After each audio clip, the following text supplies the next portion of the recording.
मुंबई शहर पोलीस भरती 2025-26 साठी अगोदर आपण सांगत होतो अंदाजे मार्च एप्रिल मध्ये मैदानी चाचणीच्या तारखा म्हणजे मैदानी चाचणी घेतली जाईल असा आपला अंदाज होता. मात्र सगळा अंदाज खोटा ठरत आहे. पाहू शकता पोलीस भरती 2025-26 साठीची जी मैदानी चाचणी आहे या मैदानी चाचणीसाठीच्या तारखा या जाहीर करण्यात आल्या असून खूपच लवकर मैदानी चाचणी सुरू होत आहे.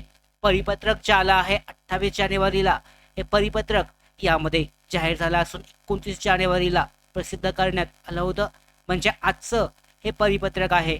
तर यामध्ये पाहू शकता महत्त्वाची माहिती पोलीस भरतीच्या मैदानी चाचणीसाठी मुंबई शहरासाठी सगळ्यात जास्त अर्ज ज्या ठिकाणी आलेत त्यासाठीचीच अपडेट आहे. अपेक्षेपेक्षा खूपच लवकर मैदानी चाचणी आयोजित करण्यात आली आहे.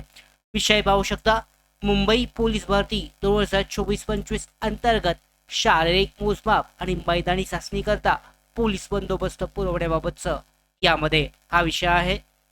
तर मुंबई पोलीस शिपाई वाद्यवृंद कारागृह पोलीस शिपाई भरती सन 2024-25च्या भरती प्रक्रियेअंतर्गत उमेदवारांचे शारीरिक मोजमाप मैदानी चाचणी दिनांक 11 फेब्रुवारी 2026 पासून घेण्याचं प्रस्तावित आहे. आणि त्या अनुषंगाने नायगाव दादर येथील मैदानावर महिला उमेदवारांची मैदानी चाचणी तसेच मरोळ येथील मैदानावर पुरुष उमेदवारांची शारीरिक मोजमाप आणि मैदानी चाचणी घेण्यात येणार आहे. आणि मैदानी चाचणी करता नायगाव दादर येथील मैदानावर सुरुवातीला 2 दिवस प्रतिदिन 2500 महिला उमेदवारांना बोलवण्यात येणार आहे. आणि त्यानंतर न पाहू शकता प्रतिदिन 5000 महिला उमेदवारांना बोलवण्यात येईल. तसेच शारीरिक मोजमाप आणि मैदानी चाचणी करता मरोळ येथील मैदानावर सुरुवातीला 2500 उमेदवार बोलवण्यात येणार आहेत. आणि त्यानंतर प्रतिदिन उमेदवारांच्या संख्येमध्ये वाढ करण्यात येऊन प्रतिदिन 9000 उमेदवारांना बोलवण्यात येणार आहे. आणि या अनुषंगाने त्यासाठीची माहिती देण्यात आली आहे. यामध्ये आवश्यकतेनुसार जो बंदोबस्त आहे त्यासाठी यामध्ये लागणारा जो बंदोबस्त आहे तो पुरवण्यासाठीचं हे परिपत्रक आहे. मात्र आपल्यासाठी महत्त्वाची मुंबई शहरांतर्गत अर्ज केलेले जे सगळ्यात जास्त उमेदवार आहेत त्यांच्यासाठी महत्त्वाची अपडेट म्हणजे 11 फेब्रुवारीपासून 11 फेब्रुवारी 2026 पासून मैदानी चाचणी सुरू होत आहे. याचा अर्थ पुढच्या 2 ते 4 दिवसामध्ये मैदानी चाचणीचं वेळापत्रक यामध्ये घोषित केले जाईल. मैदानी चाचणीचं वेळापत्रक जाहीर केले जाईल आणि या पद्धतीने उमेदवारांना बोलवण्यात येईल. हे परिपत्रक 28 तारखेचं असलं तरी आज हे परिपत्रक प्रसिद्ध करण्यात आलं होतं. यामध्ये महिलांसाठीचं मैदानी चाचणीचं वेळापत्रक आहे. तर यामध्ये 11 आणि 12 फेब्रुवारी प्रत्येक दिवशी 2500 महिला उमेदवार बोलवले जातील आणि त्यानंतर प्रतिदिन वाढवून 5000 महिला उमेदवार बोलवले जातील. त्याच्यानंतर पुरुषांसाठी पहिल्यांदा 2500 उमेदवार आहेत. सुमारे 1.5 लाख उमेदवार यामध्ये टोटल आहेत जास्त. त्याच्यानंतर प्रतिदिन 9000 उमेदवार बोलवले जाणार आहेत.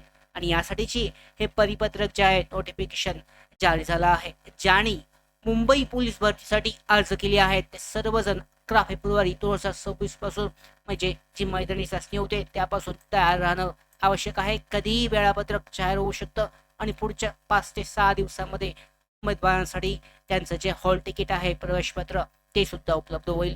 कोणकोणत्या मैदानावर मैदानी चाचणी असणार आहे हे सुद्धा सांगण्यात आलंय. महिलांसाठी नायगाव दादरचं जे मैदान आहे त्या ठिकाणी आणि पुरुषांसाठी मरोळ या मैदानावर मैदानी चाचणी घेण्यात येणार आहे. तर अशा पद्धतीने सगळ्यात महत्त्वाची सगळ्यात जास्त लेटेस्ट अशी खूपच महत्त्वाची अशी अपडेट. कारण पाहू शकता आपल्याला वाटत होतं मैदानी चाचणी सगळ्यात लेट मुंबई शहर सगळ्यात जास्त अर्ज असल्यामुळे खूपच उशिरा म्हणजे मार्च एप्रिल मे मध्ये जाऊ शकते. मात्र खूपच अपेक्षेपेक्षा खूपच लवकर 11 तारखेपासून 11 फेब्रुवारी 2026 पासून मैदानी चाचणी सुरू होत आहे. अशा पद्धतीचं हे परिपत्रक जारी झालं आहे. पुढच्या महत्त्वाच्या अपडेट आहेत बाकी जिल्ह्यांतर्गत अशाच अपडेट येत आहेत. सगळ्यांच्या मला वाटतं फेब्रुवारी मार्च पर्यंत 2 महिन्यामध्ये मैदानी चाचण्या पूर्ण होतील कव्हर होतील. तर याबाबतच्या ज्या अशाच अपडेट आहेत पोलीस भरती 2024-25 अंतर्गत येण्यासाठी लवकर भारतीच्या यूट्यूब चॅनलला सबस्क्राईब करा. धन्यवाद.